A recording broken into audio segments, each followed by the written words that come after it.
የኢትዮጵያ ሕዝባዊ አብዮታዊ ፓርቲ ኢህአፓ እየተዘጋጀ የሚቀርብ ፍኖተ ዲሞክራሲ የኢትዮጵያ አንድነት ድምፅ ነው። ጤና ይስጥልኝ። እንደምን አመሻችሁ አድማጮቻችን። ዛሬ አርብ ነሐሴ 15 ቀን 2018 ዓመተ ምህረት ነው። የደምቢ ዶሎ ዩኒቨርሲቲ ተማሪዎች የነበሩትና በአክራሪ የኦሮሞ አሸባሪዎች የታገቱት ተማሪዎች ጉዳይ እስካሁን እልባትን አላገኘም። ብዙዎቹ ልጃገረዶች የሆኑት እነዚህ የአማራ ወጣቶች ከታገቱ አርብ ነሐሴ 15 ቀን 2425 ቀናት አለፋቸው። የወጣቶቹ ሰቆቃ ያብቃ እንበል። እስከ መቼ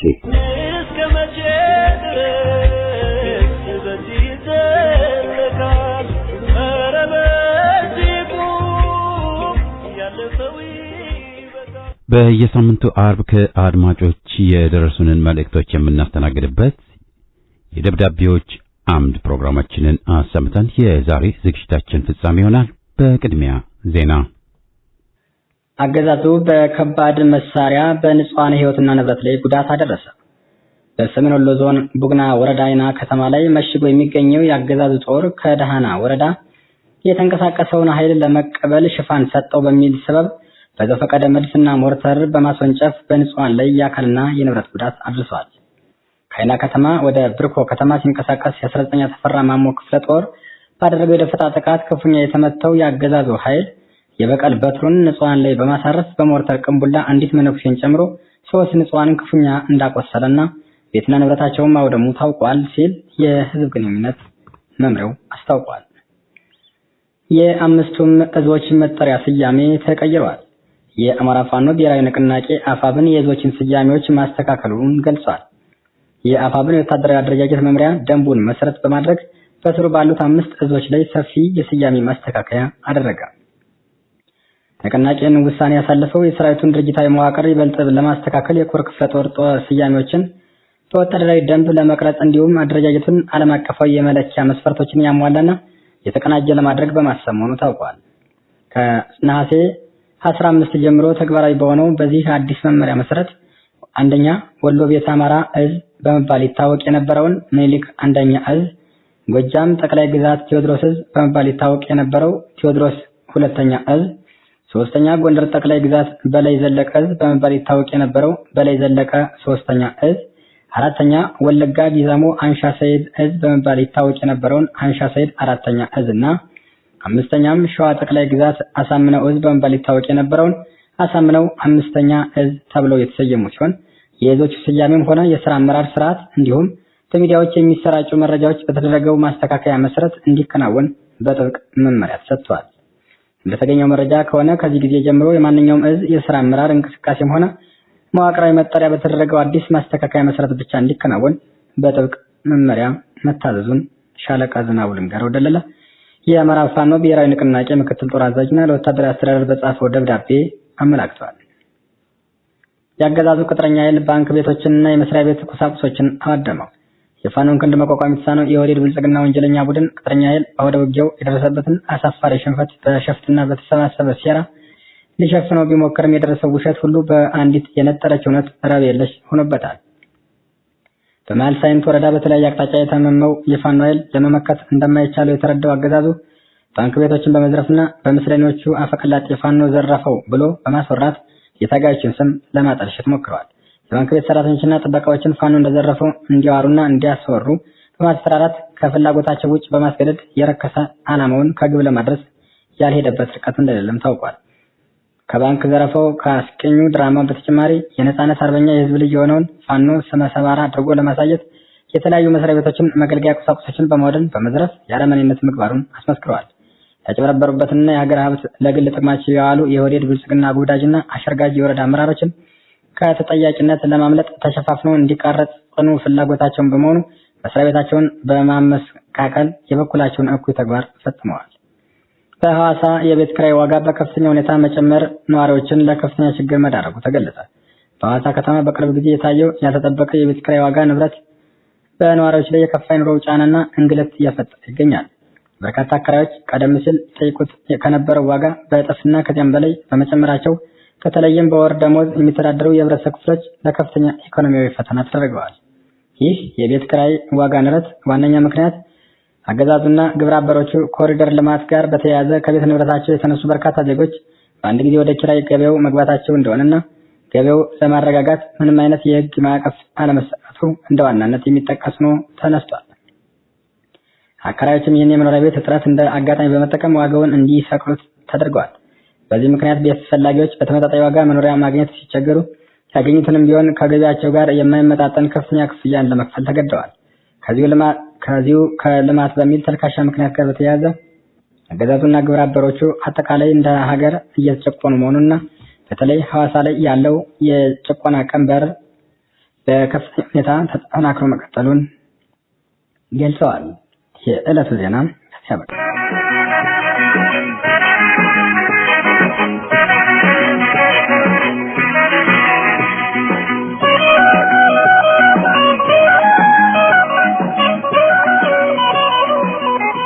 ደብዳቤዎች አምድ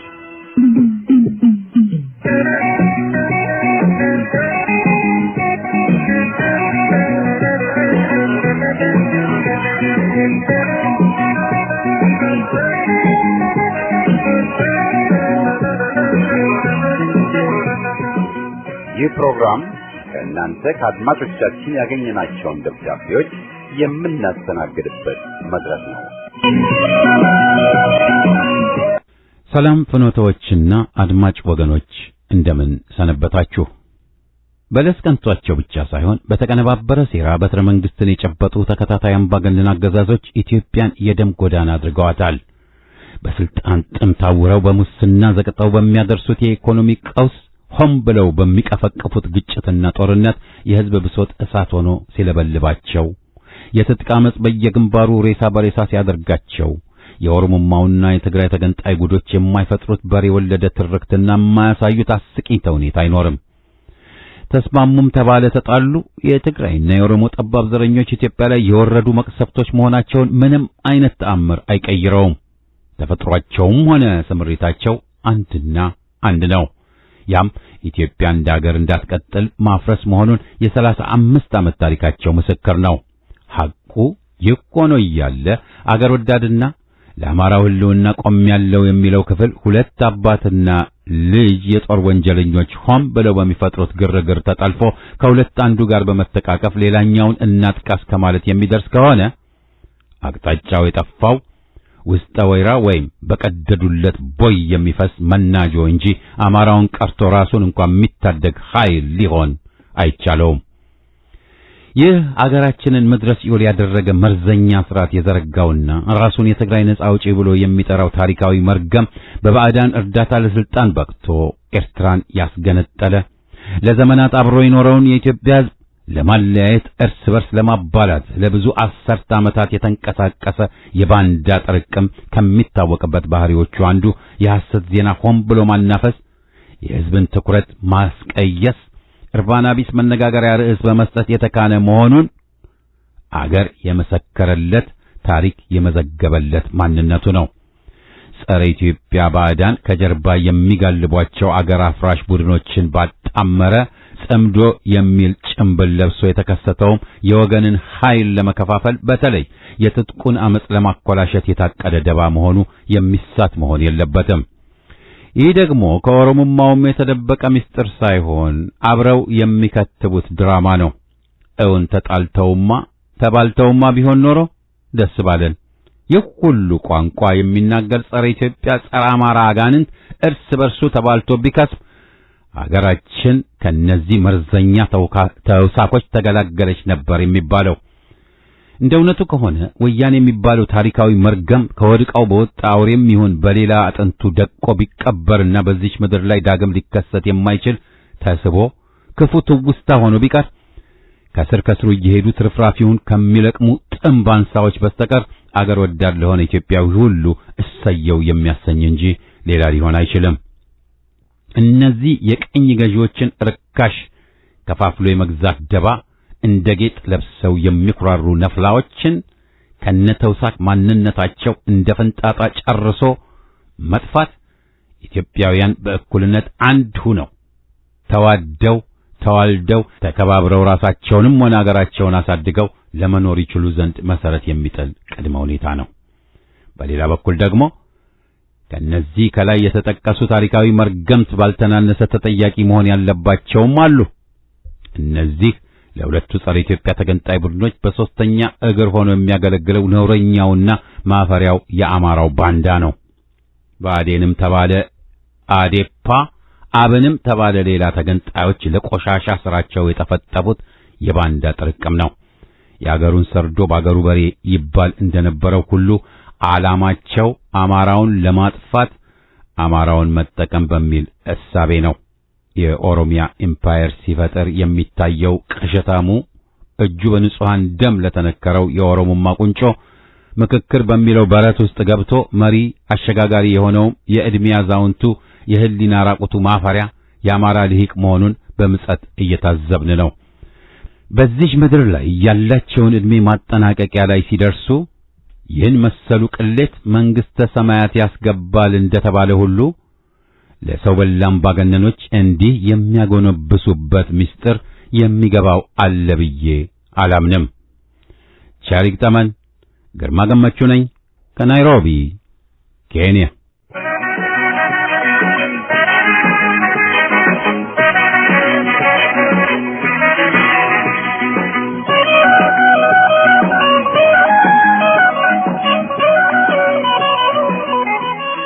ይድረስ ለፍኖተ ዲሞክራሲ የደደቢዎች አምድ ዝግጅት ክፍልና ለዚህ ፕሮግራም አድማጮች በአንደኛው ክፍለ ዘመን ናዚ ጀርመን አዶልፍ ሂትለርና ተከታዮቹ ዓለምን ወደ ከፋ እልቂት የዘር ማጥፋት የካተቱበት አንደኛው አደገኛ ጽንሰ ሐሳብ ደምና አፈር የሚለው የፋሺዝም አስተሳሰብ ነበር።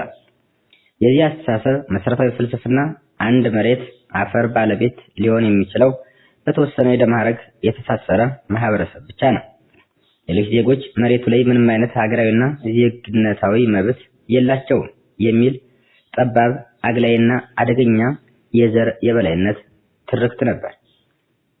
ዛሬ በኢትዮጵያ የምናየው የኦህዴድ ጽንፈኛ ባለስልጣናት አካሄድ በተለይም አዲስ አበባን በተመለከተ የሚያንጸባርቁት አቋም ከዚህ የሂትለር ደምና አፈር አስተሳሰብ ጋር ፍጹም አንድ አይነትና የቀጥታ ግልባጭ ነው። ጽንፈኞቹ አዲስ አበባ የኛ ብቻ ነች፣ የተለየ ጥቅም ያስፈልገናል፣ የደም አባቶቻችን መሬት ናች እያሉ የሚረጩት ፕሮፓጋንዳ የዚሁ የናዚዝም አስተሳሰብ አደገኛ መገለጫ ነው። በዘመናዊ ፖለቲካ ስርዓት ውስጥ የአንድ ከተማ ወይም ሀገር ባለቤትነት የሚወሰነው በጀግነት በህግ የበላይነትና በጋራ አስተዋጽኦ እንጂ በደምና ሐረግ አይደለም። አዲስ አበባ የመላው ኢትዮጵያውያን የጋራ ቤት፣ በሁሉም ብሔረሰቦች ደምና ላብ የተገነባች፣ የሁሉም ዜጎች ሀብትና ዕውቀት ያደገች ዘመናዊ ከተማ ነች። ጽንፈኞቹ ግን ልክ እንደ ሂትለር የደም መሰረት የሌለው ዜጋ በከተማዋ ላይ ሙሉ መብት ሊኖረው አይችልም የሚል ግልጽ አቋም በማንጸባረቅ በዜጎች መካከል የበላይነትና የበታች ደረጃ ለመፍጠር እየሰሩ ይገኛል። ሌላኛው የኦህዴድ ጽንፈኞች ልዩ ጥቅም የሚለውን ቃል ሽፋን በማድረግ አዲስ አበባን ሙሉ በሙሉ የመቆጣጠርና የመዋጥ ፍላጎታቸውን ያሳያሉ። ይህ ሰልቃጭና ዋጭ አካሄድ ከልዩ ጥቅም ይልቅ የከተማውን የስነ ህዝብ መዋቅር በኃይል የመቀየር፣ የመሬት ዘረፋ የመፈጸምና የሌሎችን ብሔረሰቦች ውክልና የመግፈፍ ስልታዊ ዘመቻ ነው። ልክ የናዚ ጀርመን ኃይሎች የህይወት ቦታ በሚል ሽፋን የሌሎችን መሬት በግፍ እንደወረሩት ሁሉ እነዚህ ጽንፈኞችም አዲስ አበባን የነሱ ብቻ በማድረግ የዜጎችን ሀብትና መሬት በቋንቋና በደም መስፈርት ለመንጠቅ እየሞከሩ ነው። በተጨማሪም እነዚህ የኦህዴድ ጽንፈኞች አዲስ አበባን የኛ ብቻ ነች ሲሉ ለዘመናት በከተማዋ የኖሩትን ከተማዋን ያቆሙትንና ሀገራዊ ግዴታዋን ሲወጡ የነበሩትን በሚሊዮን የሚቆጠሩ ዜጎች ታሪክና ህልውና በግልጽ እየካዱ ነው። ልክ ሂትለር በጀርመን የሚኖሩ ማህበረሰቦችን እንግዳና ባዕድ አድርጎ እንደፈረጃቸው ሁሉ እነዚህም ባለስልጣናት አዲስ አበባውን በመጤና ሰፋሪ አድርገው በመሳል የፖለቲካና የኢኮኖሚ መብቱን ለመንጠቅ ባለፉት 8 ዓመታት በሰፊው ታጅተዋል። ዛሬ እነዚህ ጽንፈኞች ማስቆም ካልቻለ አዲስ አበባ የደም መሬት ለማድረግ ወደ ኋላ የማይመለሱ ፍጹም ከሂትለር የባሱ ጨካኞች ናቸው። እንደውም በዘመናዊ የፖለቲካ አስተሳሰብ የደምና አፈር የዘር ስሌት ፈጽሞ የማይሰራና አደገኛ ቢሆንም ውይይቱን ወደ ታሪክ መሬት ባለቤትነት መለስ አድርገን ብናየው እንኳን ጽንፈኞቹ የሚያቀርቡት የባለቤትነት ሙግት በመረጃና በታሪክ ፊት ተቀባይነት የሌለውና የሚወድቅ ነው።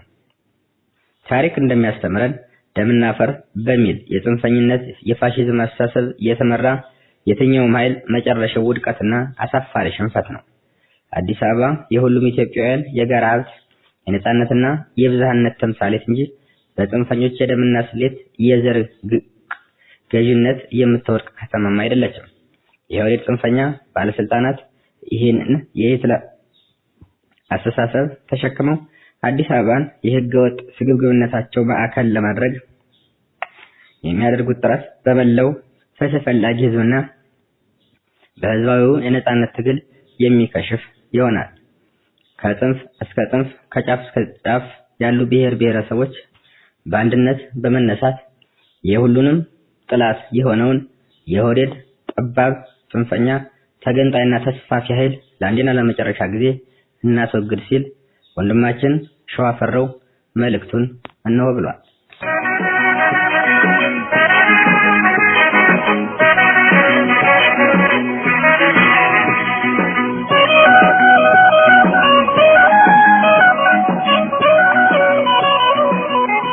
የከበረ ሳምንታዊ ሰላምታዬ ለአዘጋጆቹም ለአድማጮችም ይድረስልኝ። አገር መውደድ ማለት ምንድነው ትርጉሙ? ሀገር መውደድ ማለት ምንድነው ትርጉሙ? ማንቀላፋት ነው ወይ ዓይንን ማስለምለሙ? አገር መውደድ ማለት እንዴት ይገለጻል? የጌታ መሳይ አበበ የ1970ዎቹ ቅላጼ ነበር። በቸልተኝነት ገሸሽ ካላደረግነው በስተቀር አርዕስቱ ብዙ ሊያነጋግረን ይችላል። አገር ብዙሃኑን የሕዝብ ክፍል ገፍትሮና ለድህነት አሽቀንጥሮ የጥቂቶች መደሰቻ፣ መፈንጫ፣ ገንዘብ ሀብት ማፍሪያ መድረክና የፖለቲካ ስልጣን መፈራረቂያ ጥማርኪያ ነው ብሎ ማንነውስ ያስተማረን? እንደምንስ እንደ ጥሩ ምግባር አሜንስ ብለን እንቀበለዋለን? ለተለያዩ ሰዎች አገር መውደድ ማለት የተለያዩ አንደምታና ብዙ መገለጫዎች ሊያበጁ ይችላሉ። ይሁንምና አብዛኛዎቻችን የምንስማማበት የወል የሆነም ነጥቦች ሊኖሩን ይችላሉ። የየትኛውም ዓለም ሕዝብ ማለት ይቻላል አገሩንና ሕዝቡን ማዕከል አድርጎ ስለ አገሩ ብዙ ማለት ይችላል። አገሩን በተለያዩ መንገዶች ይገልጻል። አገሩን ከምድርና ከጣሪያ በላይ ከፍ አድርጎ ይስላል። ወትሮስ አገርን የሚበልጥ ምንስ ይገኛል? ከምንስ ጋራ ማወዳደር ይቻላል? ስለ አገራቸው ደንታ የሌላቸው ሰዎች ከተገኙም እነዚያ የምድራችን እጅግ ሞኝና ቂላቂል ተብለው ከሚመደቡት ጎራም ይሆናሉ ብዬ አስባለሁ። የዓለማችን ተላላዎች ናቸው። ሰዎችስ በጥቂቶች ጉልበትና ኃይል ተገፍተውና ብዙሃኑን አገር አልባ ሆነው እንዲቀሩ የሚያስገድዱበትን ገፊ የፖለቲካ ስርዓትስ እንዴት ሰው ሆነን እኩል ተፈጥረን መቀበል ይቻላል? በርካታ የታሪክና በተለይም የኪነት ሰዎች በጥበባቸው አገራቸውን ከሚገባው በላይ ስለው የሕዝባቸውን ቀልብ ሲስቡና ሲማርኩም እንዲሁም መንፈሳቸውን ጭምርም ሲሰርቁትና ሲያቆራኙት አይተናልም፣ ሰምተናልም፣ አንብበናልም። ድንቅ ነው፣ አይረሳም። አንድ አይነት መልእክት በህሊናችን ታትሞ ይቀራል። ሁሉም በአገር ነውና የአገር ደህንነትና ሰላም መታጣት ለሁላችንም ስጋት ነው። አገር ደህንነቷ በጀግኖቿ ሲጠበቅ ወደር የሌለው ደስታ እንደሚሰማን ሁሉ አገር በክፉዎችና ጨካኞችም በባዕድ ሲነካም ሆነ ሲደፈር ያመናል። ጭቆና ያንገፈግፈናልና ሁላችንም ለትግል ይነቀንቀናል። አገሬን ወዳለሁ፣ ካንቺ በመፈጠሬ እኮራለሁ፣ አገሬ ለዘላለም ትኖር። ሌሎችም በነጻነት በዓል፣ በልዩ ልዩ ሃይማኖታዊ ክብረ በዓሎች፣ በየስብሰባና በሰላማዊ ሰልፎች፣ በየሰርጉና በየፌሽታ ቦታዎች፣ በስፖርትና ጂምናስቲክ ውድድር ጨዋታዎች፣ በትምህርት ቤቶችና በየጦር ሜዳዎች ሁሉ ስለ አገር ፍቅርና መውደድ በተለያየ መንገድ የሚስተጋቡባቸው አይነተኛ መድረኮችም ጭምር ናቸው። በእነዚህ ስፍራዎች ሁሉ የአገሩን ሰንደቅ ሳያውለበልብና በተለያዩ መንገዶች የቀረቡ ህትመቶችን ሳያሳይ የኖረ ዜጋ ይገኝ ይሆን?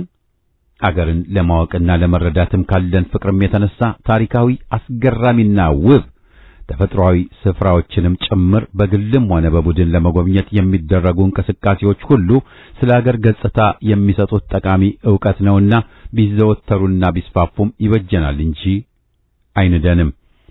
አገሩን ከሁሉም በላይ የሚወድ ደግሞ ከሱ ቀድመው ስለ አገራቸው ሕዝብ ሲሉ ለእኩልነት፣ ነጻነት፣ ማህበራዊ ፍትህ፣ ደህንነትና አንድነት ጠበቃ ሆነው በትግል ሜዳ የተሰዉትን ሁሉ ያከብራል፣ ይዘክራል፣ ያደንቃቸዋል እንጂ በቀላሉ የዘለፋ የፖለቲካ ሐሳብ ብቻ በዛጋ አእምሮአቸው ተሸክመው የታጋዮችን ምግባራቸውን ማሳነስ፣ ማንቋሸሽና ማንኳሰስ በምንም መልኩ ተቀባይነት ያለው የወረደ ሐሳብ ነው።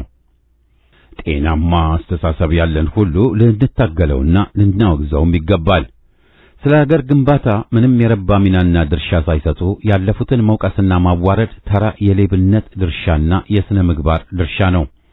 በውስጡ ቅንጣት ታክል የኃላፊነትና የተጠያቂነት መስፈርት የለውም። ታሪክንም በቁም መካድና የክህደት ተዝካር ግብርም መብላት ነው። የበሉት አይረጋም፣ ሽቅብ ሽቅብ ብሏቸው ያስመልሳቸዋል። ይህ አይቀርም። ክህደት ሁል ጊዜ አደጋለሁ።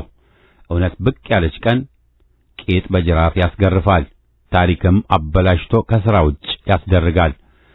ስለ ራሳቸውም ነጻነትና ስለ ሕዝቡም ነጻነትና እኩልነት ሲሉም እስር የሚንገላቱ ፍዳ፣ ስቃይ፣ ስደትና መስዋዕትነት የተቀበሉትን የነጻነት አርበኞችን ማወደስ፣ መንከባከብና መዘከር ስለ ሀገር መውደድ መገለጫ ነውና ሊከበሩ ይገባል።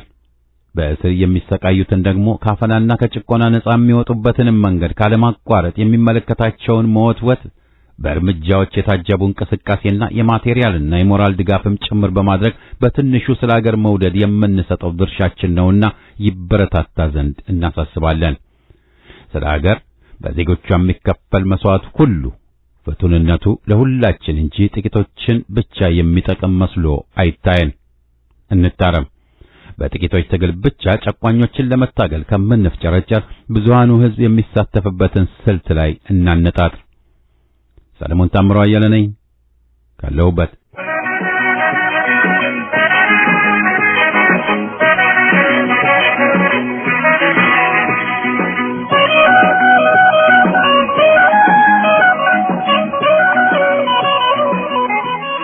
ሰላም ጤና ይስጥልኝ። እንደምን አመሻችሁ፣ እንደምን ዋላችሁ ውድ የፍኖተ ዲሞክራሲ የሃፓ ራዲዮ አድማጮችና አዘጋጆች። ውድ አድማጮች ሆይ የዛሬው መልእክቴ ሕዝብ ስለ አዲስ አበባ ጉዳይ አብዝቶ ሲጨነቅ እንሰማለን። አዎ ሕዝብ እውነት አለው። ማሰብና መጨነቅ ኃላፊነት የሚሰማቸው የዜጎች ኃላፊነት ነው። ነገር ግን በአንድ እብድ ቀጭን ትዕዛዝ እብዶች በሚወስኑት የውሳኔ የጠና ይሆናል ብሎ መረበሽ ፈጽሞ አይገባም። ይልቅ እብዶቹ ከቤተ መንግስት ወደ ሆስፒታል ለማመላለስ እያሳደደ ካለው ፋኖ ከሰፊው ሕዝብ ጋር በመተባበርና የተነቃነቀውን የብልጽግናን ጥርስ ለመንቀል በሚደረገው ርብርቦች በጽኑ መደገፍ የግድ ይላል እያልኩ የዛሬው መልእክቴን ጀምራለሁ። ውድ ተከታታዮች ሆይ ይብላልኝ የእብዶቹ አጀንዳ ለማስፈጸም ሽር ጉድ ለሚሉ ወራዳዎችና ምክክር ኮሚሽን ተብዬዎች እንጂ ሁሉም ጊዜውን እየጠበቀ መልስ ያገኛል። ኮሚሽኑ ድሮንም የእብዶች አጀንዳ ለማስፈጸም ሆነ ተብሎ የተቋቋመና በህዝብ ፊት የአብይን ስም ሺህ ጥፋቶቹን ነጻ ለማድረግ ከውርደት ሊታደጉ ተብሎ የተመሰረተ ድርጅት ከመሆኑም በላይ የአብይን ተቀባይነት ለማሳካትና በተያያዘው ስልት አገር አፍርሶ እስኪጨርስ ድረስ እነሱ በሱ ሳምባ እየተነፈሱ ትግሉን ለማክሸፍ የተዋቀሩ ናቸው ብዬ ገምታለሁ። ብቻም ሆነ ይህ እነሱ በተሰጣቸው ትዕዛዝ መሰረት ምንም ይወስኑ ምንም ሁሉም አጀንዳቸው በታሪክና በሰፊው ህዝብ የተወገዘና ከመጽደቁ በፊትም እንደሚሻር እያወቁ በግብዝነት አዲስ አበባ፣ ድሬዳዋና ቁልፍ ቦታዎች ሁሉ የኦሮሞ ይሆናል፣ እነዚህ ቦታዎች ካልሆኑ ኦሮሞ ይገነጣል ወዘተርፈ በጎን እየሰበኩ ይህን ሁሉ መንገድ መሄድና ስንኝ የማይመጥን ዘፈን ለምን ፈለጉ? ለነገሩ አደርጉ ተብሎ ማድረግ ወይም አናደርግም ማለትም የነሱ ጥንካሬ ይጠይቃል። ይህንና ሌሎችም አገር ጎጂ ጠቃሚ አጀንዳዎች በተመለከተ ቀደም ሲል ኢህአፓ ከሁሉም አስቀድሞ ይህ እንደሚሆን ደግሞ ደጋግሞ ለሚሰማ ሁሉ በተለያየ ጊዜ አስረድተዋል።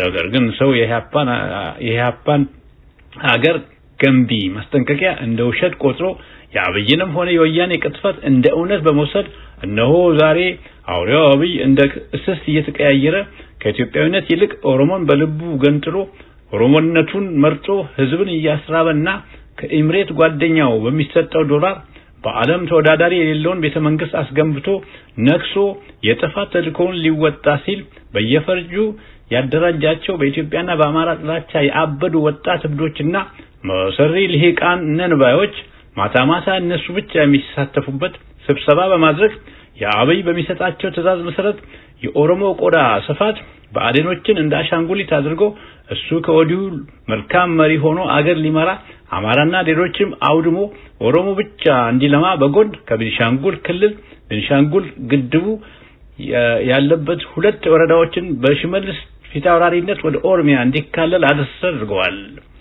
የጋምቤላን ክልል ከደቡብ ሱዳን ጋር ተመሳጥሮ ግማሹን ሱዳኖች እንዲረከቡ የቀረውን የኦሮሚያ እንዲሆን አበክሮ ሰርቷል።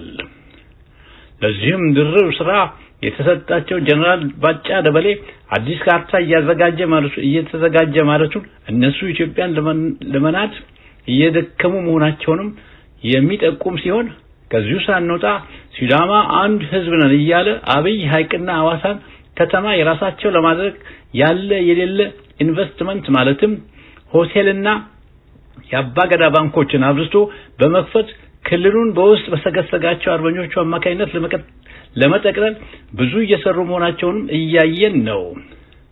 ለዋቢነት ያህልም በቅርቡ በሲዳማ ህዝብ ላይ በተከታታይ የተከፈተው ጦርነት ራሱ ከዚሁ ጋር የተያያዘ ነው ማለት ይቻላል። በአማራ በኩል አብይ እያደረገ ያለው የመሬት ዝርፊያ ብቻ ሳይሆን የዘር ማጥፋትና ጭራሽ አማራን ከኢትዮጵያ ምድረ የማጥፋት አጀንዳውን ሳይደብቅ መቀጠሉን ተያይዘዋል። ከዚህ ጉዳይ ላይ በግልጽ እየተነገራቸውም ችላ ብለው እስከ መጨረሻ ሰዓት ድረስ ከአብይ ጎን አብረው የነበሩ የብአዴኖች ዛሬ ገና ገባን አብይ ጉድ ሰራን በማለት መነጫነጭ ቢጀምሩ ነገር ግን ለ40 ዓመት ስልጣን ላይ የቆዩ እንዴት እነሱ ያልገባቸው ከነሱ የተወለዱ ከ40 ዓመት በታች የሆኑ ፋኖች ሲገባቸው እነሱ እንዴት የወያኔና የሆዴድ ኦነግ ተንኮል አልገባቸውም? ይህ የነሱ ተጠያቂነት ያከብደዋል። ስለዚህ ዋና ቱባ ብአዴኖች ከተጠያቂነት የምታመልጡ አይሆንም። ምክንያቱም ድርጅቱ ከወያኔ ጊዜ ጀምሮ ቢነግራቸው ማልተዋጠላቸው። ያም ሆነ ይህ ወደ መሬት ወረራ ልመለስና የሶማሌም ሆነ አፋር መሬቶች ከነሽመልስ ደስታ አላመለጡም። የአዲስ አበባ እመቤት የአብይ ትልቅ ክንፍ የሆነችው አዳነች አበቤ ሴት ነች ተብላ የምትታለፍም አይደለችም። ካለቃዋ ከአብይ ጎን ተቀምጣ ፍርዱን ትቀበላለች። ብቻ ዋይ እነሱን እያደረገ እነሱን አያርገኝ። ዘንድሮ በታሪክ ኢትዮጵያ ከወረሩ ከውጭ ወራሮች የባሱ ከቆዳ በስተቀር የባሱ ናቸውና ኢትዮጵያዊ ናቸው ብላችሁ ዛሬ አማራን ከቀበርን የሌላው ቀላል ብለው ዝም አሉ እንጂ አይምሰሏችሁ። ዘንግተው አይደለም ደቡቦች ሰልፋችሁ ከፋኖ ጋር እያልኩ እሰናበታችኋለሁ። ለዛሬውን ደህና ሰንብቱ ሲሉ ይህን መልእክት የላኩልን አቶ ማስንቆ ጉልማ ከኤድመንተን አልበርታ ናቸው።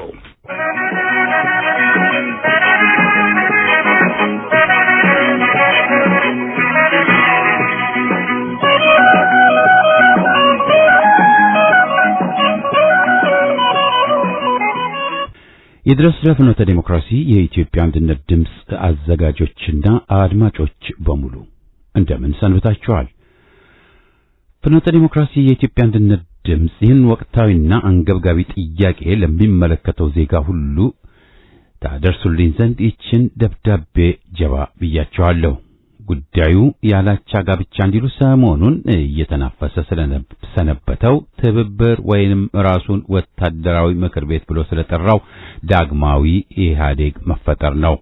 በዚህች ዓለም ውስጥ ከተከሰቱት እምነቶች ሁሉ ፍየልና ነብር፣ አይጥና ድመት፣ አህያና ጅብ ወዳጅ ሆነው በሰላም አብረው የኖሩበትን ዘመን በተስፋ የሚጠባበቀው ጆቫ የሚባለው ሃይማኖት ብቻ መሆኑን ነው የማውቀው። ዛሬ ግን አገር ሲያረጅ ጃርት ያፈራል እንዲሉ ይህ አይነት እምነት በግንባር ስም ከጠላት ጋር መተሻሸት ጥሩ የፖለቲካ ዘዴ ነው በሚሉ መላቢስ የዋሆች መተካቱን እንድናይ ተገደናል። ከጠላት ጋር ግንባር ስትሉ ምን ማለታችሁ ነው ተብለው ሲጠየቁ ትላንት ትግላችንን ባጨናገፉት ግንቦቴዎች ስንሰማ የነበረውን እጅ ያለና ጥራዝ ነጠቅ የሆነ መልስ ይደጋግሙልናል። ይኸውም በፖለቲካ ዓለም ውስጥ ቋሚ ጠላት የሚሉት ነገር የለም ነው የሚሉን። ነገሩን ለምን ቀንጭበው እንዳዩት አይገባኝም። ምክንያቱም ዋናውን ጥለው ነጠላውን ነው ይዘው የሮጡት። ይኸውም በአሜሪካ የውጭ ጉዳይ ፖሊሲ ውስጥ በአገራቸው ብሔራዊ ጥቅምና ፍላጎት ብሔራዊ ደህንነት ላይ እስካልመጣ ድረስ ቋሚ የሆነ የፖለቲካ ጠላት የለንም ነው የሚሉት። ታዲያ እስካልመጣብን ድረስ የሚለውን ቅድመ ሁኔታ ሳይዙ ቋሚ ጠላት የሚባል ነገር የለም የምትለዋን አሃዝ ይዞ ለምን መሮጥ አስፈለገ? እናስ የአገራችን ብሔራዊ አንድነትና ደህንነት ከወያኔ ሻዕቢያና ከኦነግ የበለጠ የጣሰው ኃይል አለ እንዴ?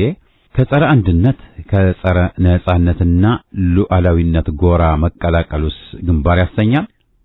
ባጭሩ በብሔራዊ አንድነታችን ሉዓላዊነታችንና ብሔራዊ ደህንነታችን ላይ ቆመው ካሰቃዩን አረመኔዎች ጋር ግንባር መፍጠር ሳይሆን እጅ መስጠት ነው መባል ያለበት። በጣም ያሳፍራል። ዛሬ እኮ ወያኔ እናስጠብቅ እያለ ያለው የትግራይን ሉዓላዊነት እንጂ የኢትዮጵያን አይደለም። ያውም ወልቃይት ጠገዴን፣ ጸለምትንና ሰቆጣን፣ ራያን ከአማራው ወስዶ። ታዲያ የኛ አጀንዳ የቆምንለት ዓላማና የተነሳንበት መሰረታዊ ጥያቄ ምንድነው? ግንቦት ሰባት ከከሰረበትና በሕዝብ ዘንድ አክንትፍ ተብሎ ከተተፋበት ተመክሮ ተምሮ መሄድ ሲገባ ለምንድነው እንደገና ተመሳሳይ ጥፋትና ታሪካዊ ስህተት መድገም ያስፈለገን? ይህ በእንዲህ እንዳለ ግን በፖለቲካ በቀቢጸ ተስፋ ባጉል ምኞትና ስሜት ሳይሆን በአመክንዮ በዘዴ በብልሃትና በጥበብ ነው መመራት ያለበት ማለት እፈልጋለሁ። ታሪኩን የረሳ ስህተቱን ይደግማል እንዲሉ ካለፈው ታሪክ መማር ያቃተው ትውልድ ደግሞ የወላጆቹን አደራ የመሸከም ችሎታው አጠያቂ መሆኑ አይቀርም። ይህ ደግሞ ሌላውና ዋናው ታሪካዊ ምጸታችን ነው። ዛሬ ወያኔ ራሱን የኢትዮጵያ ኃይሎች ወታደራዊ ካውንስል ወይም ወታደራዊ መማክርት ሸንጎ ወይም ደርግ ማለት ነው ትርጉሙ ብሎ ስለመጣ ብቻ ወያኔ የወገን ኃይል ነው ሊያሰኘው አይችልም። ስለሆነም ዛሬ ከእርሱ ጋር መተቃቀፉ ከታሪክ አለመማርም ብቻ ሳይሆን የፖለቲካ መሐይምነትን ነው የሚያሳየው። ልክ እንደ ኢህአዴግ ሁሉ የአሁኑ ስብስብም ከፋኖ በስተቀር ሁሉም የተሰየሙት ነጻ አውጪ ግንባር በሚል ነው። እናም ልክ እንደ ትላንትናው ልክ እንደ ኢህአዴግ የዛሬ ወታደራዊ ስምምነትም በዋናነት የሚመራው ያው የለመደበት ወያኔ ነው። ይህን ሁሉ የምለው ሰሞኑን የወያኔ የፋኖ የኦነግ የቤኒሻንጉል ጉሙዝ ነጻ አውጪ የጋምቤላ ህዝብ ነጻ አውጪና የኦጋዴን ህዝብ ነጻ አውጪ ግንባሮች በጋራ ሆነው የኢትዮጵያ ኃይሎች ወታደራዊ ካውንስል የሚባል ጥምረት እንደፈጠሩ ኢትዮ ፎረምን ጨምሮ በበርካታ ሚዲያዎች ተቀባብለው ሲዘግቡት በማየቴና በመስማቴ ነው። ጉድ ሳይሰማ መስከረም አይጠባም እንዲሉ ወያኔ ስሙን ቀይሮ ስለመጣ ብቻ ወዳጅ ነው ብሎ ማቀፍ ትርጉሙ ምንድነው በሚል ነው ጽሕፌን የጀመርኩት። የዚህ ህብረት ዋና ግብም መንግስትን በኃይል በመጣል የኢትዮጵያ ላይ ህዝባዊ መንግስት ለመመስረት እንደሆነ አሳውቀዋል። ቀድሞ ነገር ስርዓቱን ማን ፈጠረውና ነው ዛሬ ወያኔና ኦነግ ባንድ ላይ ሆነው ኢትዮጵያዊ መንግስት ለመመስረት እየታገሉ ነው የሚባለው? በመሰረቱ ወያኔም ሆነ ኦነግ በተግባር ተፈትነው ባሳዩት ውጤት የወጣላቸው ዘረኞችና ፋሽስቶች ናቸው። የሚታወቁትም በጸረ አማራነት፣ በጸረ ኢትዮጵያና ኢትዮጵያዊነት እንዲሁም በጸረ አንድነታቸው ነው። ታዲያ ዛሬ ምን ተገኘና ነው ፋኖ ከወያኔና ከኦነግ ጋር ግንባር መፍጠር ያለበት? ይህ መቼም የጥቂት ተንበርካኪ ግለሰቦች እንጂ የፋኖ አቋም እንደማይሆን ሙሉ እምነቴ ነው። ላለፉት 35 ዓመታት አገራችን በጎሳና በቋንቋ ከፋፍለው ህዝባችንን እንደ ከብት በጎሳ ክልል ውስጥ አጥረው እርስ በርሱ ተስማምቶ እንዳይኖር ያደረጉት እነርሱ አይደሉምን? ትግሉ ለ4 ኪሎ ነው ወይስ ለኢትዮጵያ? መቼም ወያኔ ሰራሽ የሆነውን ህግ አራዊትና አፓርታይድ ፖሊሲ ጥለው አዲስና ኢትዮጵያዊ የሆነ መንግስት ወያኔና ኦነግ ይመሰርታሉ ብሎ ራሱን የሚያጃጅል ጤነኛ ኢትዮጵያዊ ያለ ብሎ ማመን በጣም ይቸግራል። እናስ ፋኖ ከነኚህ ከይሲዎች ጋር አብሮ ለመስራት ማሰቡ ከየት የመጣ ነው? የኢትዮጵያን ህዝብ እንደ ከብት ከልለው ህዝቡ እርስ በርሱ እንዲናቆርና ኢትዮጵያ እንዳገር እንዳትቀጥል ጨክነው የሰሩ መሰሪዎች መሆናቸው ተረሳ ማለት ነው። ከሁሉም በላይ ወያኔ እዚህን ጥምረት መፈጠር እንደ ትልቅ ስኬት በመቁጠር ከዚህ በፊት ብቻችንን ነበርን፣ አሁን ግን አጋሮች አሉን እያሉ ሲያሾፉና በህዝብ ቁስል ጨው ሲነሰንሱ እየታዩ ነው። ይህ ደግሞ ሲኦል ቢሆንም እንኳ ገብተን ኢትዮጵያን እናፈርሳታለን፣ ተስፋፊና ትምክተኛ አማራን ከምድረ ገጽ እናጠፋዋለን ሲሉ ለነበሩት የዲጂታል ወያኔ ካድሬዎች ሁሉ ትልቅ የምስራች ሲሆን ለኛ ግን መርዶ ነው። ሌላው ድሮም ሆነ ዘንድሮ ወያኔም ሆነ ሻዕቢያ የሚታወቁት ጦርነቱን በኤርትራና በትግራይ ሳይሆን ወደ አማራው ወስዶ የአማራውን ቦታ የጦርነት አውድማ በማድረግ ነበር። ይህን ለማሳካት አሁን ተፈጠረ የሚባለው ትብብር ለጠላት እንጂ ለወገን የሚጠቅም አለመሆኑን የማያውቅ ፖለቲከኛ ከፋኖም ሆነ ከአማራው ወገናችን ይኖራል ብዬ አላምንም። ለሻዕቢያም ሆነ ለወያኔ ኦነግን ጨምሮ ዋናው ጠላታቸው ብልጽግና ሳይሆን አማራው ነው። ይህን ሀቅ ያልተረዳ ፋኖም ሆነ ሌላ ኢትዮጵያዊ አርበኛ ሊኖር አይችልም። ሌላው ዋናው የወያኔ ስኬት ደግሞ ጦርነቱ ትግራይ ክልል ውስጥ ሳይሆን ወደ መከረኛው የአማራ መሃል ሀገር ውስጥ እንዲሆን ይረዳል ማለት ነው። ይህ እንግዲህ ወያኔ በአሁኑ ሰዓት በትግራይ ውስጥ በይፋ ለወታደሮቻቸውና ለሕዝባቸው እየሰበኩት ያለው ቅስቀሳና ፕሮፓጋንዳ መሆኑ ነው። እንደ ወያኔ ሰዎች አባባል ጦርነቱ ከእንግዲህ በኋላ የሚካሄደው በአማራና በአፋር ነው እያሉ ነው። ፋኖም ማወቅ ያለበት ይህን ትልቅ የሆነ ታሪካዊ ስህተት መሆኑን ብቻ ሳይሆን ነገ በሕዝብ ፊት የማያቆም ውሳኔ መሆኑንም ሊያውቁት ይገባል ባይ ነኝ።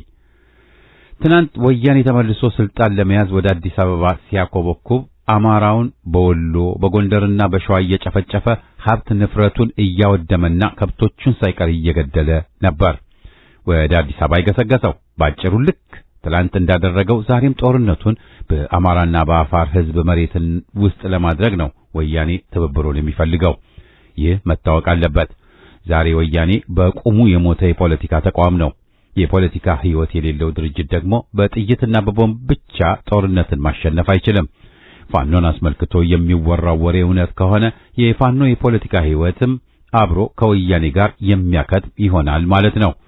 ይህ ግን እንደማይሆን በእርግጠኝነት መከራከር ይቻላል። የሆነው ሆኖ ጥያቄው ሌላ ነው። እነዚህ ከላይ የተጠቀሱት ስብስቦች ውስጥ በተለይም ወያኔና ኦነግ በአሸባሪነት መፈረጅ ያለባቸው ድርጅቶች መሆናቸው እንዳለ ሆኖ ከአሁን በፊትም ሆነ ከእንግዲህ በኋላ ለሚወስዱት የሽብር እርምጃ ሁሉ ፋኖ አብሮ ተጠያቂ መሆን እንደሌለበት ምን ዋስትና አለ? ምክንያቱም ፋኖ ከወያኔ ጋር ግንባር ፈጠረ ማለት ስሙም ሆነ የፖለቲካ ሕይወቱ ተበከለ ማለት ነው። ያካበተው ህዝባዊ ድጋፍና የፖለቲካ ካፒታልም ይከስራል ማለት ነው። ከሁሉም በላይ ደግሞ ለአረመኔው አብይ አህመድም ቀን መውጣት ማለት ነው። ምክንያቱም ፋኖ ከአማራውና ከኢትዮጵያ ጠላቶች ጋር አብሮ ቆመ ማለት የተነሳለትን አብይ ጉዳይ ጥሎ የጠላት ምርኮኛ ሆነ እንደማለትም ነው። ኮሎኔሉስ የሚፈልገው ይህን አይደል? አረ ለመሆኑ እነዚህ ኃይሎች በተናጠል የሚወስዱት እርምጃ ወይም ኦፕሬሽን በአንድ እዝ ሰንሰለት ይመራል ነው ወይስ በተናጠል ነው? ምክንያቱም አብረው ነው ከሆነ መልሱ ያው ጥምረቱ ከዛሬ ጀምሮ አሸባሪ እንጂ ነፃ አውጪ ድርጅት ሊሆን አይችልም ብለን ለማመን እንገደዳለን ማለት ነው። ማለትም ወያኔና ኦነግ እጃቸው በአማራ ደም የቀላ መሆኑ እየታወቀ በሬ ካራጁ ጋር እንዲሉ በአማራው መበደል ተከፍቶ ለወጣው ፋኖ በእንደዚህ አይነት የመጃጃል አረንቋ ውስጥ መዘፈቅ ታጥቦ ጭቃ ያደርገዋል። ከነኚህ ታሪካዊ ጠላቶቻችን ጋር ቁጭ ብሎ እህል መቁረሱ በራሱ ቆምንልን ላሉት ለአማራ ሕዝብ ትልቅ ስድብ አይሆንም? ይህን የምለው ከወያኔና ከኦነግ ጋር ለመስራት እያሟረቱ ስላሉት አፈንጋጭ ፋኖዎች እንጂ ስለ እውነተኛው ፋኖ እንዳልሆነ የሚመዝገብልኝ። ባጭሩ ትብብር ከተባለ ትብብርና ቅንጅት ከወገን ጋር እንጂ ከጠላት ጋር ከቶ ሊሆን አይችልም። የአገር ያርሶ አደር እርቁ የማይረባና የትም ርቆ እንደማይል ሲያውቀው ውሽልሽል ነው እርቁ፣ ውሽልሽል ነው እርቁ፣ አውድማው ይለቅለቅ በሬዎችም አይራቁ ይላል ነውና ከጠላት ጋር የሚደረገው እርቅም ሆነ ትብብር የትም ሊደርስ አይችልም። ጠቡም የሚጀምረው ገና በአማራው መሬት ገብተው የፈለጉትን እናድርግ የሚለውን አመላቸውን በአማራው ማሳየት ሲጀምሩ ነው። አንደኛው ቡድን በተናጠል የፈጸመውን ወንጀል ሌላኛው ወገን ከመጋራትና ካለመጋራት ጋር ተያይዞ የሚመጣው ቅራኔና ይዞት የሚመጣው መዘዝም በቀላሉ የሚታይ ጉድ አይሆንም። መቼም ይህንንና መሰል መገፋፋቶች ይመጣሉ ብሎ የማይጠብቅ ፖለቲከኛ ካለ ፖለቲከኛነቱ አጠራጣሪ ነው። ወያኔ እንደው ይህን ሁሉ አስልቶ ሌሎችንም ይዞ ለመሞት አስቦ መነሳቱን ማወቅ ይቻላል። ዛሬ ፋኖ በውጭም በውስጥም ያለውን ህዝባዊ ድጋፍ ተቀባይነት ማሳጣት ከቻለ ለወያኔ ትልቅ ድል ነው። ለዚህ ብቻ ነው ወያኔ ጥምረቱን የሚፈልገው። ወያኔ በታሪክ የሚታወቀው ቅራኔዎችን ሁሉ በጠብና በጠመንጃ ሲፈታ እንጂ በሐሳብ ልዕልናና በውይይት አይደለም። ከቲኤልኤፍ ከኢሃፓና ከሌሎችም ጋር ሁሉ ቅራኔውን የፈታው በጦርነት ነው። ላለፉት 50 ዓመታት ኢትዮጵያ ውስጥ ከተፈጠሩት ድርጅቶች ጋር የነበረውን ቅራኔ ሁሉ የፈታው በጦርነት ነው። ሌላውና ዋነኛ የሆነው ወያኔ ክፉ አመል ደግሞ በጣም ሲበዛ ቂመኛ ነው። አረሳስቶና አዘናግቶ ባልጠበቁት ጊዜና ቦታ ነው የሚያጠቃው።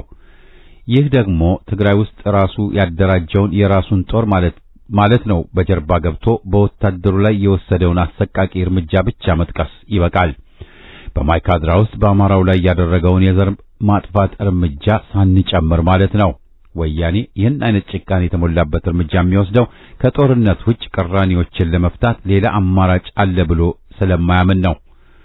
ራሱ ስራዬ ብሎ ያሳደገው ውሻም አብይ አህመድ ማለቴ ነው ከወያኔ ጋር የተማረው ቅራኔዎችን ለመፍታት ጦርነትን እንጂ ሌላ አማራጭ አለ ብሎ አያምንም። በቀጣይነትም አድብቶና አዘናግቶ ወያኔን ከጀርባው የወጋው ከርሱ የተማረውን ዘዴ ተጠቅሞ ነው። ለዚህም ነው አብይ አህመድ አድብቶና አዘናግቶ ወያኔን ከጀርባው ሲወጋው ወያኔ የእጁን አገኘ በማለት የኢትዮጵያ ሕዝብ በወያኔ ሞት ላይ የተሳለቀው። ስለዚህ ወያኔ አሁንም ከአብይ አህመድ በለጠ በኢትዮጵያ ሕዝብ ላይ ቂም አርግዞ ነው ያለው። ሲቀጥልም የጉምዝ ታጣቂዎች ወይም ሸኔ ተብሎ በሽብርተኝነት የተመደበው ኦነግ በተደጋጋሚ በሰብአዊነት ላይ ወንጀል ፈጽመዋል፣ ዘርም ፈጅተዋል። ከደጀን አዲስ አበባ መካከል ባለው መንገድ በተደጋጋሚ የሚፈጸመውን የንጹሃን እገታና ጭፍጨፋ፣ የአሩሲ ጭፍጨፋ በኦነግ እንደተፈጸመ፣ በመተከል መንገደኞች ላይ የተፈጸመው ጭፍጨፋ በጉምዝና ኦነግ ታጣቂዎች እንደተፈጸመ ይታመናል። ስለዚህ የዚህ ጥምረት ተጠያቂነትና ኃላፊነት እስከምን ድረስ ይሆናል ብለን መጠየቁ ቢያንስ የዜግነት ግዴታችን ነውና መጠየቅ ይኖርብናል ብዬ አምናለሁ። ህብረቱ በተለያዩ ጉዳዮች ላይ ኃላፊነት የማይወስድ ከሆነ የጋራ የሚለው ስለማያስፈልግ የጋራውን ትተን ላለመነካካት ተስማምተን ወሰኖቻችንን እንደያዝን በአብይ አህመድ አገዛዝ ላይ መዝመት እንችላለን ብሎ መስማማት ይቻል ይሆናል። ማለትም የየራሳችን ወሰንን እንደያዝን በጋራ ጠላት ላይ ጦርነት መክፈቱ ያስኬዳል ለማለት ነው።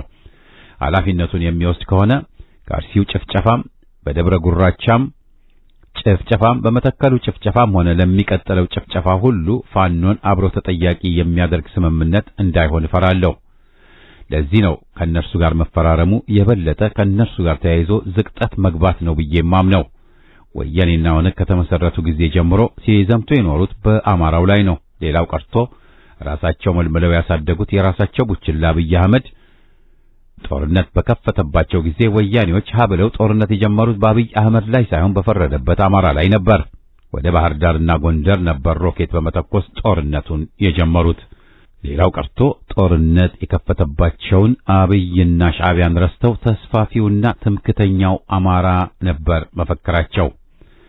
ከዚያም ማይካድራ ላይ አማራን በመጨፍጨፍ ብሎም ወደ መሃል ሀገር በመግባት በወሎ በጎንደርና በሰሜን ሸዋ በመዝመት አማራን በመጨፍጨፍ የአማራውን ሀብት ንብረት በመዝረፍና ሴቶችን በመድፈር ሁሉ በአማራ ላይ ነበር የዘመቱት። በመጨረሻም ይህን ሁሉ ግፍና ወንጀል በአገርና በሕዝብ ላይ ከፈጸመ አሸባሪ ጋር መሰለፉ ጥበብ የጎደለው ውሳኔ ነው ብዬ ማለት ፈልጋለሁ።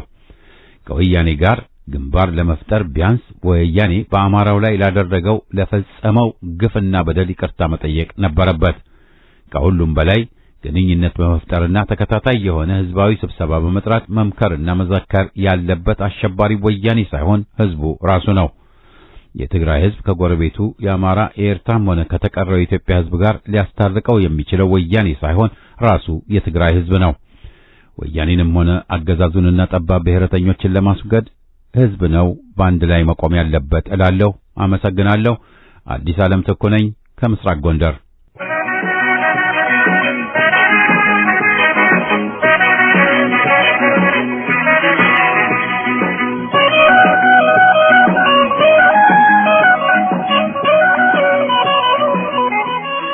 ሰላም ጤና ይስጥልኝ። እንደምን አመሻችሁ። የፍኖተ ዲሞክራሲ ኢህአፓ ራዲዮ አድማጮችና አዘጋጆች፣ ውድ አድማጮች ሆይ ዛሬም እንደወሰደ የተጀመረ የፖለቲካ ትብብር ወይም በጽምዶ ስም እየተጠራ ያለው ትግል በእውነት አብይን ከስልጣን አውርዶ እውነት ለዘመናት የታለመውን ጊዜያዊ ህዝባዊ መንግስት ሊመሰረት ነው ወይስ አሁንም ራሳችን ከኢትዮጵያ እንቅደም ባዮች ናቸው ወይስ ታሪክ ሰሪዎች ናቸው? ከሆኑስ ሳይዘገይ እንወቃቸው እያልኩ የዛሬው መልእክቴን ጀምራለሁ። ውድ አድማጮች ሆይ እርግጥ ነው አብይንና ብልጽግናን ከስልጣን ለማውረድ የሚደረገው ትግል አንተ ማነህ አንቺ ማነሽ ለማለት እድልና ጊዜ የሚሰጥ ባይሆንም ባሳለፍናቸው ጎጂና ጎሳዊ ስርዓት ህዝቡና ሀገሪቷ ክፉኛ ምስቅልቅሏ እንደወጣችና ዛሬም ከዛ በባሰ መልኩ በዘረኞች እጅ ወድቃ ዜጎች ፍዳቸው ማየት የቀጠሉበት ወቅት በመሆኑ የስልጣን ምንደኞች ደግሞ ይህን አጋጣሚ ተጠቅመው የመከራ ጊዜያችንን እንዳያራዝሙ ከወዲሁ የተቋጩ ስምምነቶች ለህዝብ ይፋ መደረግ አለበት ብዬ ገምታለሁ። ይህ በእንዲህ እንዳለ ይህ እንግዲህ መሆን አለበት ብዬ ማሳስባለሁ።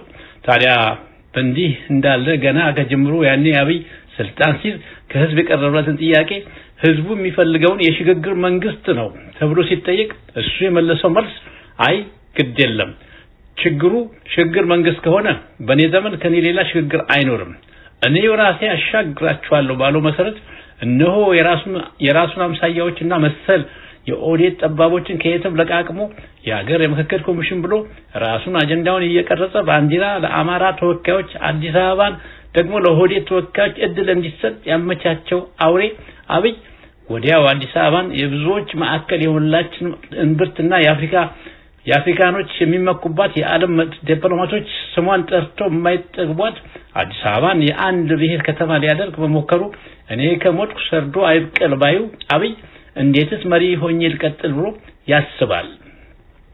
ኢትዮጵያዊነት ያንቋሽሽና ከኢትዮጵያዊነት ይልቅ ብሔረተኝነትን የመረጠ ሰው በምን ሂሳብ ነው አገር መሪ ሊሆን ይችላል? ራሱ ችግር ፈጥሮ ችግሩን ፍቱ ግጠሙልኝ በማለት የሰበሰባቸው ምክክር ኮሚሽን አባሎች ግማሹ በእምቢተኝነት አሻፈረን ብለው የአጀንዳውን ሌብነት ላጋለጡ ሁሉ ከልብ እያመሰገንኩ ነገር ግን በዚህ ሳቢያ ከአብይ ለሚደርስባቸው እንግልትና እስራት ከወዲሁ እያዘንን መቼስ በአይን እያዩ በጆሮ እየሰሙ እውነትን ለአራጅ አሳልፈው ከመስጠት እውነት ተናግሮ የመጣውን መቀበል በታሪካዊ በህዝባዊ ግዴታ ከመሆኑም ስለሆነም እርምጃችሁ ለፍትህ ፈላጊዎች ዘንድም ሆነ በታሪክ ማህደር ግርማና ሞገስ ያጎናጽፋቸዋል። ስለዚህ ምክክር አባሎች አዲስ አበባን በተመለከተ የወሰዷቸው እርምጃ በሌላው አጀንዳ ላይ ተመሳሳይ እርምጃ መወሰድ ወይም ጨርሶ ኮሚሽን ለቆ መውጣትን ይጠይቃል።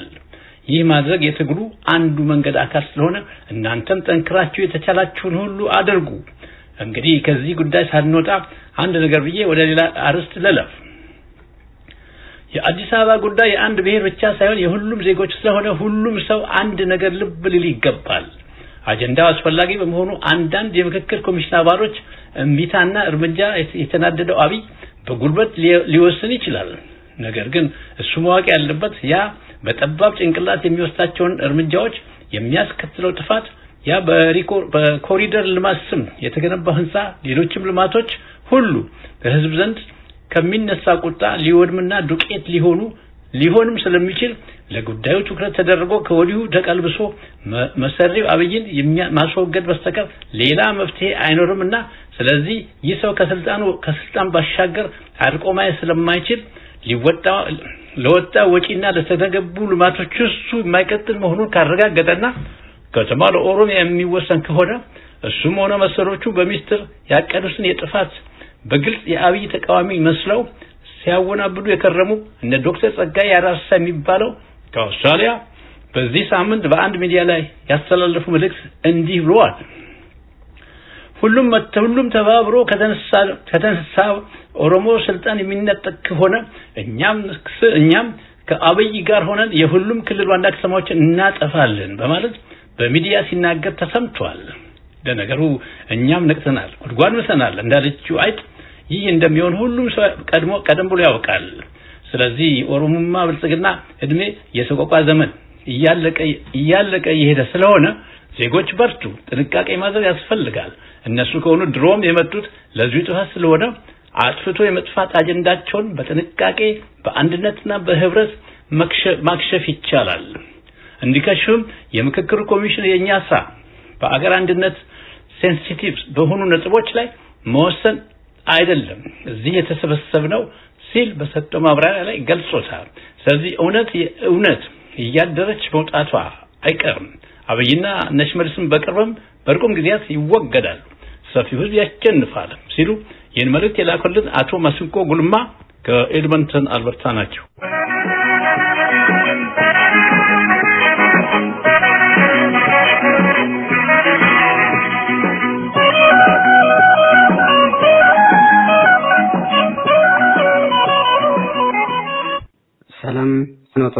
እንደምን አላችሁ?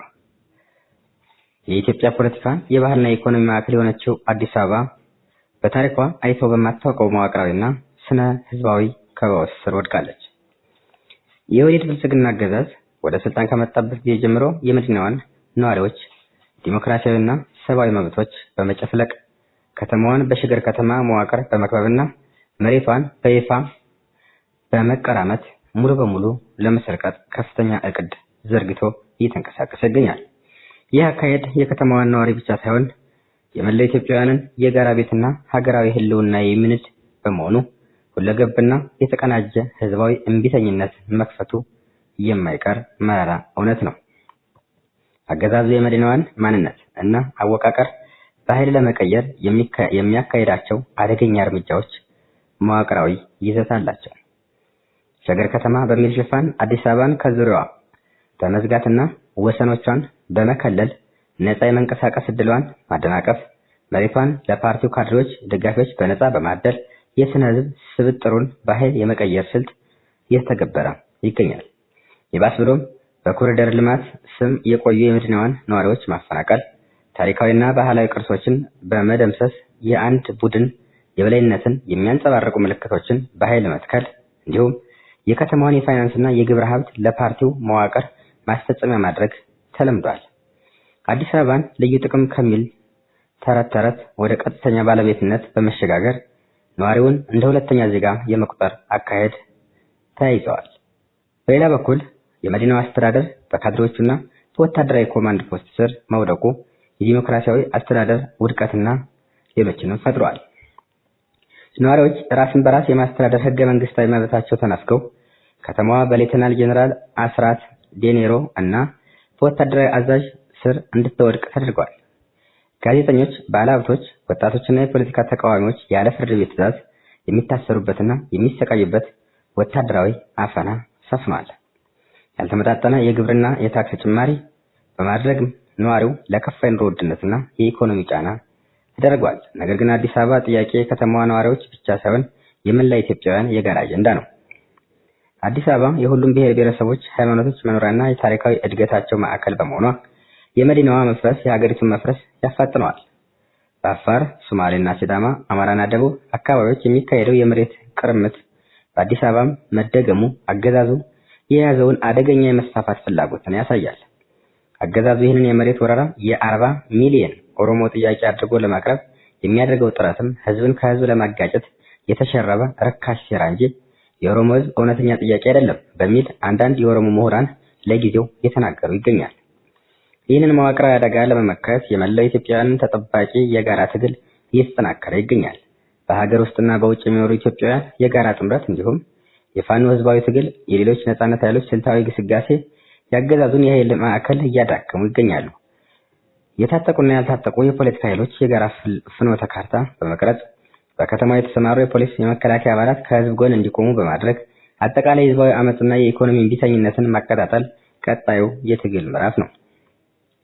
ወደፊት ሀገርን አዲስ አበባን ከውድቀት ለማዳን የነዋሪው ራስን በራስ የማስተዳደር ዲሞክራሲያዊ መብቱን በይፋ ማረጋገጥ አለበት። የሽግግር ከተማ መዋቅር ህገወጥ የድንበር ማካለል ስራዎች ሙሉ በሙሉ ተሰርዘው በኃይል የተወሰዱ መሬቶችና ንብረቶች ለባለቤቶቻቸው የሚመለሱበት ፍትሃዊ አሰራር መዘርጋት ይኖርበታል። የአዲስ አበባ ነዋሪው የደህንነትና የኢኮኖሚ መብት ተከብሮ የወታደራዊ ኮማንድ ፖስት አሰራርን በመሻር የህግ የበላይነት እንዲነግስ ይገባል። የኦህዴድ ብልጽግና አገዛዝ አዲስ አበባን ለመሰልቀጥ የሚያደርገው የመጨረሻ መፍጨርጨር የህዝቡን ቁጣ በማቀጣጠል የስርዓቱን ውድቀት የሚያፋጥን ይሆናል። አዲስ አበባ የኦህዴድ የግል ሀብት አይደለችም፣ የመላ ኢትዮጵያውያን የጋራ ቤትና የሀገራዊ ህልውና ማዕከል እንጂ። አምባገነኑ አገዛዝ በማስወገድ የህግ የበላይነትና የህዝብ ሉዓላዊነት የሚያባብትን አዲስ አበባን ያረጋገጡ ትግል ተጠናክረው የሚቀጥሉ ታላላቅ አጀንዳዎች ከአራቱም አቅጣጫ እየፈለቁ ይገኛሉ። አገዛዙ በራሱ ጊዜ እየፈረሰ ነው፣ እየተናደም ይገኛል። የሚመጣቸው አጀንዳዎች የህፃን ይመስላሉ። አዲስ አበባን ለመሰርቀጥና ለመካለል፣ ለመቀራመት፣ ለመስፋፋት እስከ መገንጠል የሚለውን ለመተግበር ጫፍ ላይ ደርሷል። ይህ ደግሞ በርካቶችን አንገት አስደፍቷል። የጋራ አጀንዳ ብለው በተሰበሰቡ ኢትዮጵያውያን ላይ ደግሞ እርስ በርስ አለመተማመን፣ መቀቃረን፣ መገዳደልና መተያየትን አመጥቷል። መላ ኢትዮጵያውያን ከዚህ የተሻለ ምንነቃበት ጊዜ አናገኝም። አገዛዙ በእያንዳንዱ በር እያንኳኳ ልግደላችሁና ልጨፍጭፋችሁ በራሳችሁ በሰራችሁት ቤት መብት የላችሁም መብቱ የኔ ነው እያለ ነው። አገዛዙ ያልነካው አካል የለም። ከህፃን እስከ አዛውንት፣ ከምሁር ከገበሬ እስከ ምሁር፣ ከጨዋ እስከ ሃይማኖት አባቶች እያንዳንዱ ቤት እያንኳኳ ገብቶ ልግደላችሁና ልጨፍጭፋችሁ ማለቱን አጠናክሮ የቀጠለ ስለሆነ መላ ኢትዮጵያውያን የኢትዮጵያ አረም የሆነውን የጋራ ጠላታችን አገዛዙን በማስወገድ ለእያንዳንዱ ህዝብ ፍትህን እናስፍን ሲል ወንድም ጌጡ መልእክቱን ለፍኖተ አድርሶናል።